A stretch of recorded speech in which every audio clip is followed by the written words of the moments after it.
Hi, I'm Darlene Carman. And I'm Doug Carman. Welcome to the show. Carrie Zeidman last did our show almost 3 years ago. She brought haunting works of art from historical Holocaust locations in Poland, and she also covered the Civil War battlefields. Applying digital manipulation, she blends original pictures of the time with modern images. Since her last visit, she has traveled to other battle sites in the Revolutionary War, World War I, and World War II. Her book is just released, beautifully illustrated, and filled with historical notes. Hey, welcome to the show. Thank you. Nice to see you Good to be back again. Thank you so much for having me back. I love your historical take on the different aspects of the war. Your narrations are brief, easy to understand, and it's just not like what I remember in school. So, are you a history buff? Yeah, I guess you could say that. I really enjoy anything old. The older the better. Things that have been around for hundreds of years, if you can still touch them and feel them and go to places where things have happened, that's just really exciting to me. Yeah.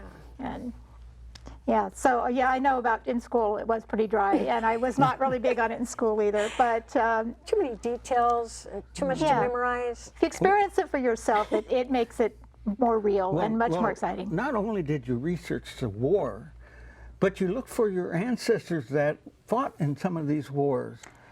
And what I think our audience would like to know, what resources did you use, that they might want to research some of their relatives? There are a lot of resources. That was not the original intention of the book, but I was simultaneously, as I was researching the book, I was also researching my family history. And I found that I was finding relatives that were at these places where I was working on, so it kind of naturally came across. My main resource is probably Ancestry.com, which is the biggest one.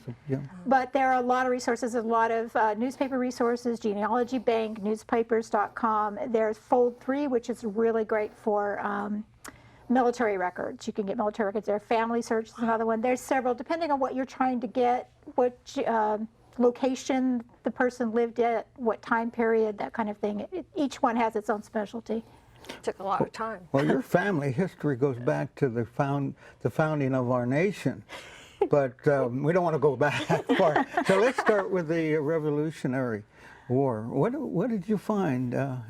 Okay, yeah, it does go back. They got here, I've had people in the Mayflower and around that time period. So 150 years forward, you go to the Revolutionary War. And my one that I found the most information on is my 5-time great-grandfather, Elijah King Knight is his name. And he was in all of the major battles. I found his pension papers, the Pension Act of 1818. You can get these pension papers where they write out all the battles they were in.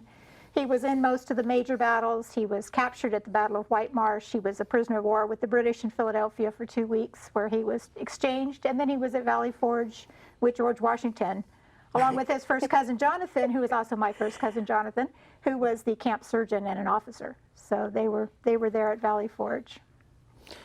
We have some pictures that depict the Revolutionary War. Let's take a look at a few of those.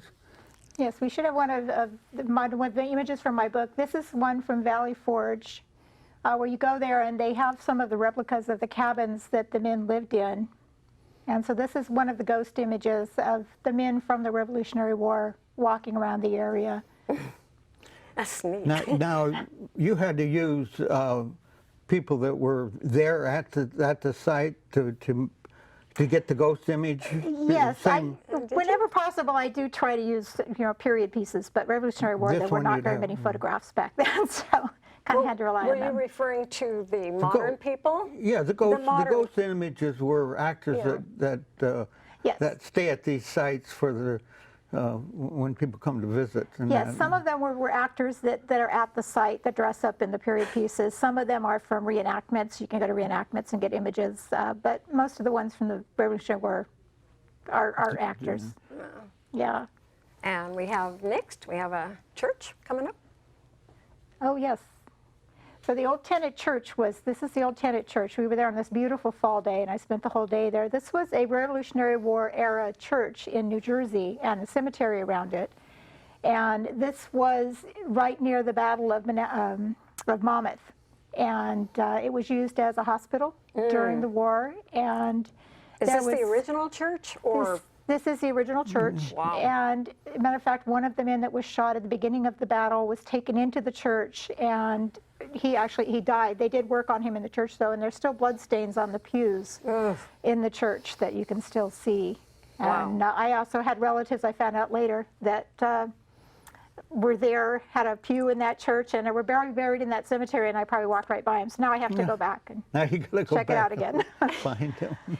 Well, your family was well represented in the Civil War. Moving on. Yes, yes. And I especially enjoyed your story about Garner and Branson, two different people. So just tell us about them. Yes, Abraham Garner was my 3 times great-grandfather, and it was a sad but pretty common story. He enlisted in the Arkansas Cavalry in July of 1863, and 3 months later he died of dysentery. So he was not in the war for very long. He was 27 years old. He left behind a wife and 3 children, one of which was my 2-year-old great-great-grandmother. The youngest one was an 8-month-old baby. And so he died there.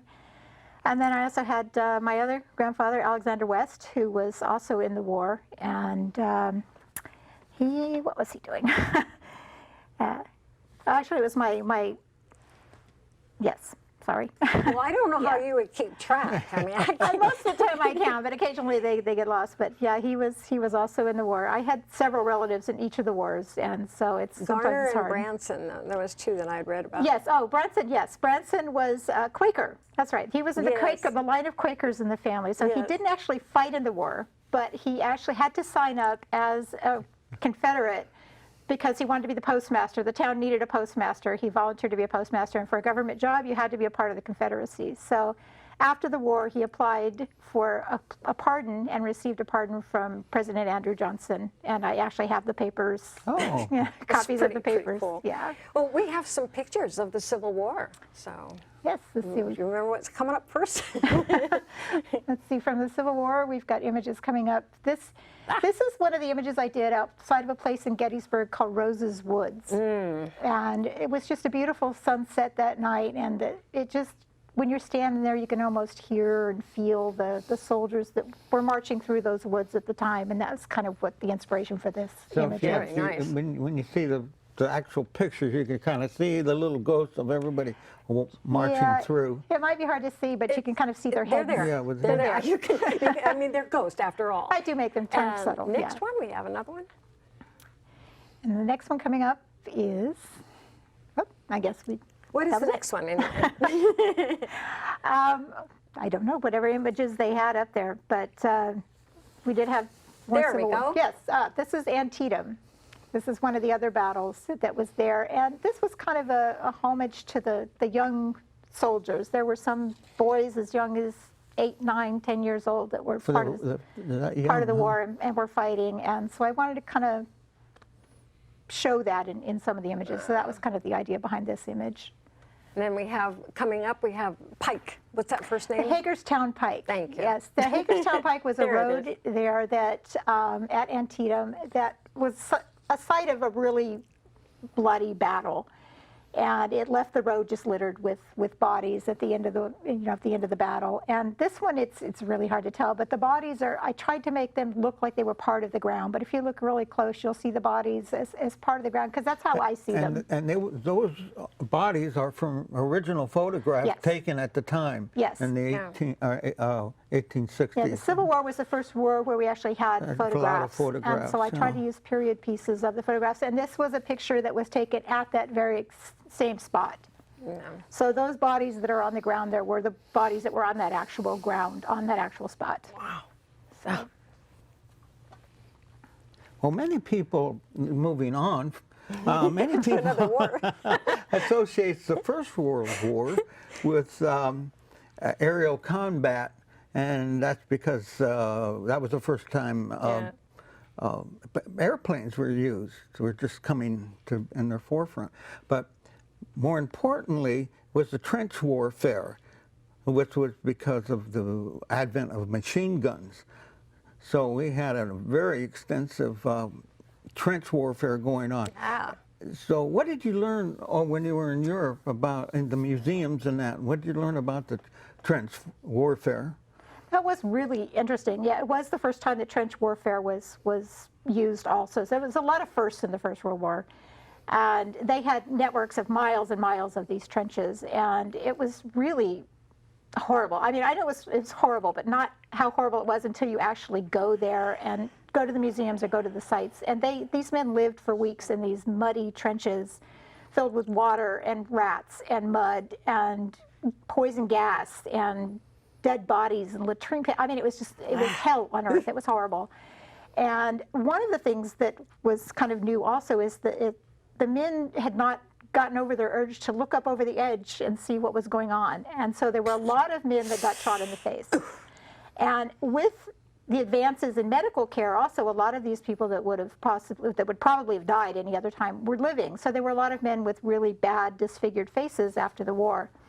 And what I found really interesting is that there was a whole field started of, they would take plaster casts of the men's faces, and artists would create tin masks, partial facial masks, for them to wear that blended with their faces. They would paint them to match their faces, and they would wear these masks.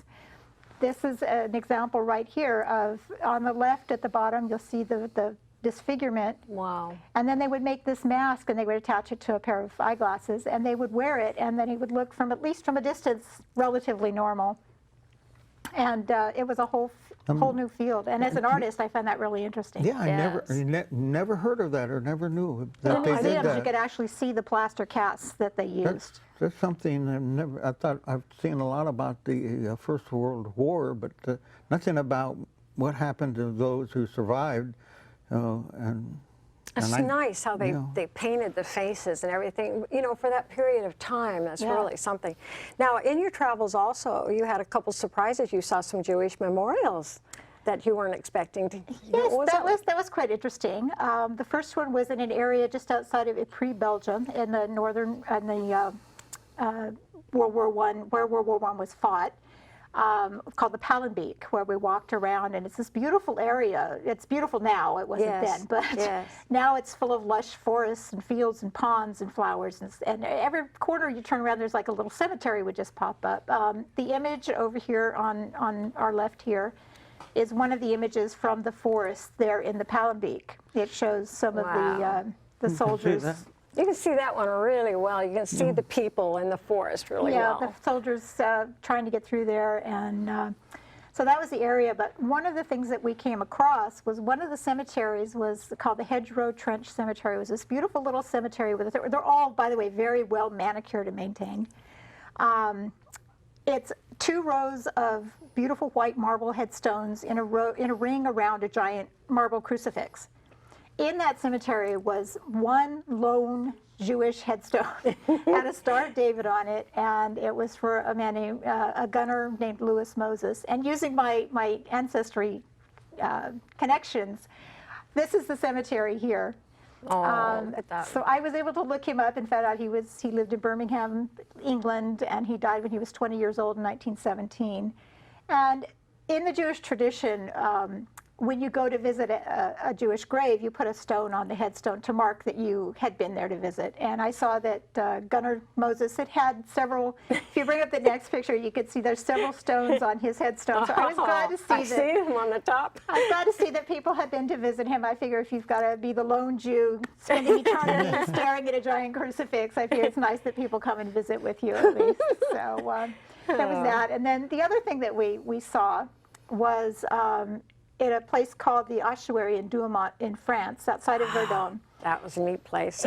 It's an incredible place. And as we were driving up, we saw this large monument off to the side, and it was 2 big stone tablets with Hebrew writing on them. And being Jewish, that we kind of attracted our attention. And we went over to look at it, and this is the monument here. It's a monument to the Hebrews, as they put them, who died in service to France in World War I, which we found quite interesting that there would be a monument to the Jews specifically that died in World War I.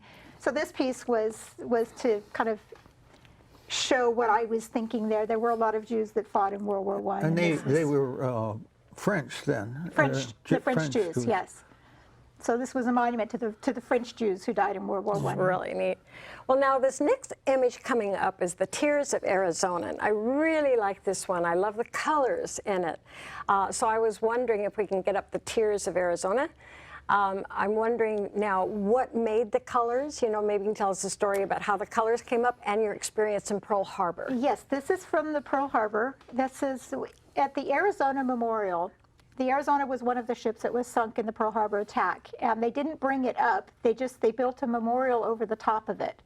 So it's a really unique experience because you can walk right over the ship and look down and see it because the water's not very deep. And what they did also is they left the sailors that died on that ship down in the ship. So it's kind of like walking over a graveyard that you can see underneath you. Wow. Now, one of the things that's kind of unique to this is there's still a little trickle of oil that's leaking out of the ship leaching oil. since the attack. And if you go at just the right time of the day, the sun hits the water, you get these beautiful rainbow patterns. So I went there and I got images. That's what you're seeing here. But then what I did is I put faces of sailors from Pearl Harbor. If you bring the piece back up, you can see this. I put the faces into the picture, and you don't see them right away, but as you look at it, there's actually about 25 faces that are in there blended into the water. It takes a while to see them. Of course, I have the book, so I can I like really putting closely. thing in that you don't see right away. Oh, and that makes it much more interesting, but I just was so drawn to this one with the colors and all that. Oh. yeah, it is one of my favorites too. Yeah, on the first show with us, now we've gone into the Second World War. On the first show that you did with us, you talked about the emotional feeling you had when you were at Gettysburg. You seemed kind of drawn. It was very emotional to be out at the Battle of Gettysburg, the fields and that. What did you experience at Normandy? Was there anything similar? How would you compare at the that? beaches of Normandy? It was similar. There was a little bit of difference. The thing is being there and knowing what happened and standing on the ground where it happened is the same kind of thing. But at Normandy, there was the addition of not only knowing that you're looking at the sand and wondering how much DNA is in that sand still of all those men who died on that shore, but the enormity of what that battle meant to the world. Those men, I was in researching this, I know that these men were sitting in these landing boats, the Higgins boats they're called. You could hear the bullets pinging off of the front of the boat, knowing that that was going to drop down and you were going to have to run out onto that beach. How that must have felt for those men. But the fact that they did that and they went out onto that beach and they took those beaches away from the Nazis and liberated Europe. It just is amazing how what a difference that made to the world. You know, they liberated Europe from the tyranny of the Nazis.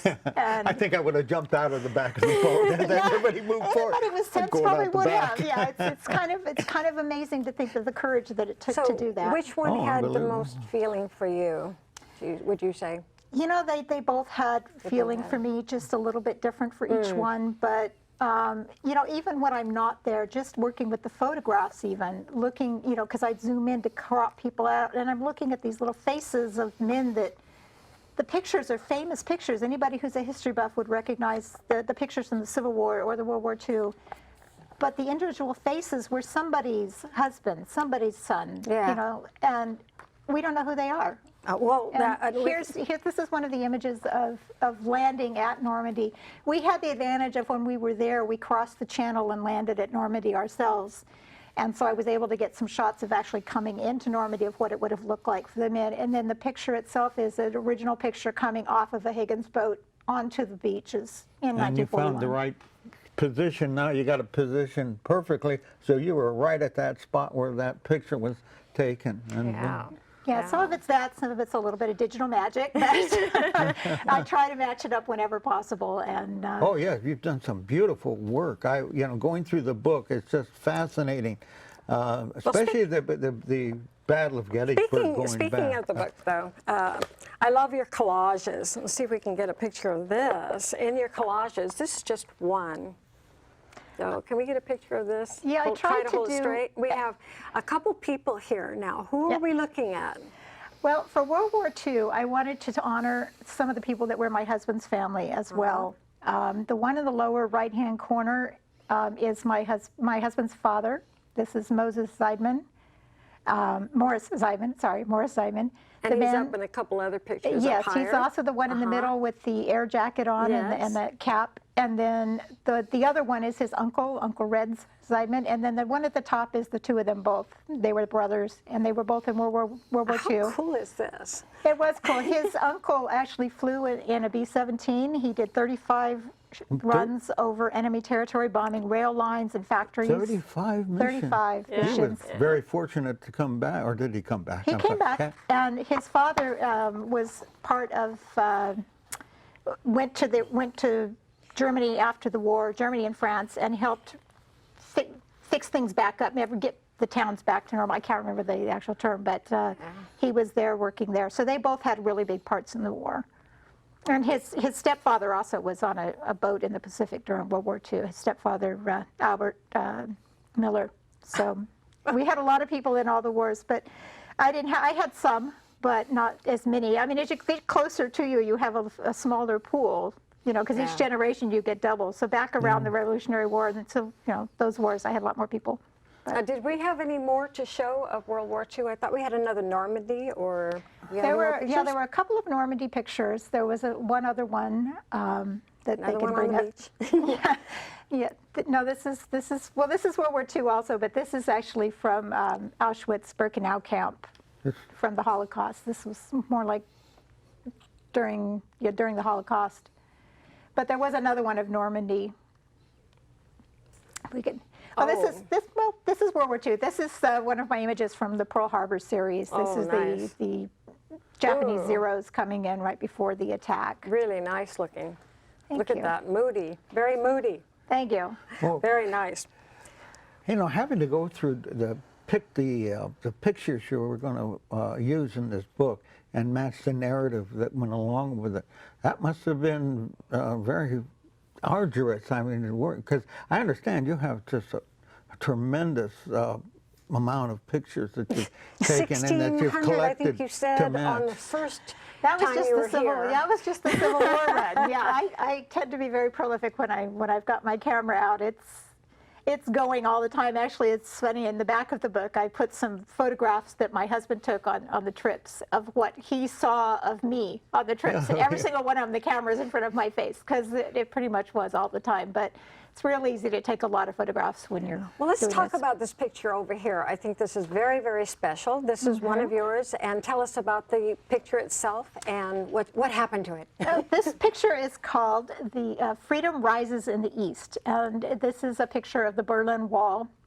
The story behind this was that my husband was in Berlin when the wall came down, and he brought home some pieces, and for 20 years I was trying to decide what to do with them. Finally I decided to do an image, and I put the pieces. Ours actually has the pieces of the wall displayed with it, and so then it happened to be the 20th anniversary, so we kind of looked around, and we found somebody that was doing an event in Berlin at the Checkpoint Charlie Museum, and a friend of ours, and he loved the picture, and he actually showed it to Michael Reagan, it's got Reagan in it, and he loved it. And so they took us to Berlin on the trip with them. They put the picture in the Reagan room at the Checkpoint Charlie Museum, and we were able to spend a week in Berlin with a really great group of people, and it was a lot of fun. And it's actually and there was your picture. and there was my right? picture, and it's on permanent display at the Checkpoint Charlie Museum And it's in not Berlin. a rotate, it's a permanent picture. That's permanent fantastic. collection. Is it Yes. about the size, or do you know? It's the same size. So, Yeah, that's yeah. really, really nice. Well, now, are we finished with this series, or is there another one going to be in the future? Well, right now I'm focusing on marketing the book, which is amazing how long that takes and how much effort it takes to be sending out samples and dealing with. Well, you have signings coming I've got up. signings coming up. I'm doing a lot of marketing. We just did a second run of 2,000 books that are going to be coming in a few weeks. So, And all this is on your website. You have the information about your signings, I your do book have signings information and things. on the signings, and I update that as it comes along. But as far as we have been talking about a sequel, I do have material that I got already that I was not able to use. I have a ton of pictures from Dunkirk, what I'd like to use. Some of the other places, the War of 1812, the Trail of Tears, the Japanese internment camps. I've got a whole list of places that I would love to see. So as soon as I get this one kind of going on its own and I have time to go, I may start working on a sequel. Well, curious, the Trails of Tears, did they have, do you have any photographs of that? Because that was during, after the Civil War, right? I have not done a lot of research on it yet. I have not been there. I don't have any photographs yet. It's just on the list to do. That's one of the projects you want to It's one of the ones in the future, yes. So I haven't been there yet. Dunkirk I have been to, and I do have photographs for. And I have a couple of other places that I had to stop at some point and get the book out because I was already behind schedule, and I just kept wanting to do more and more and more. And so I do have a lot of material that I haven't used yet. Well, so 1812, and then you mentioned the Japanese internment camp. You're interested in that? Yeah, there's Manzanar, which is very close by here, and a few others. Yeah, well, that's a lot of traveling now to do. And are you doing it on your own? Are you going to try Kickstarter again or any of that? I haven't thought it far enough out yet. I love traveling. My husband travels with me. He carries a lot of my equipment for me. Well, he's in the book, too. He's in there a couple of times. Yeah, he poses for you. I've used him shamelessly. He did point that out, that maybe on the next book I should use somebody else a little more. But I try to go when there's not that many people there so that I can get the shots I want without too big of crowds. And so he happens to be the one walking around. Well, when you get the series up, you'll let me know, right? I definitely will, Thank you, because I'm so interested in all of what you do. And I want to thank you for being here again. I'll be looking forward to the next one. Oh, thank you. And so for the people out there watching the show, if you would like to see Carrie's first appearance, go to Darlene Carman Presents on YouTube, or you can check her website. It's on there as well. It's on my website, yes. Plus a lot more information. So thanks for watching the show, and watch again. Do you have something to sign this with? Yes, I do. Oh, thank you, thank you. Yes, I do. I just happen to have a pen. Normally I don't. Thank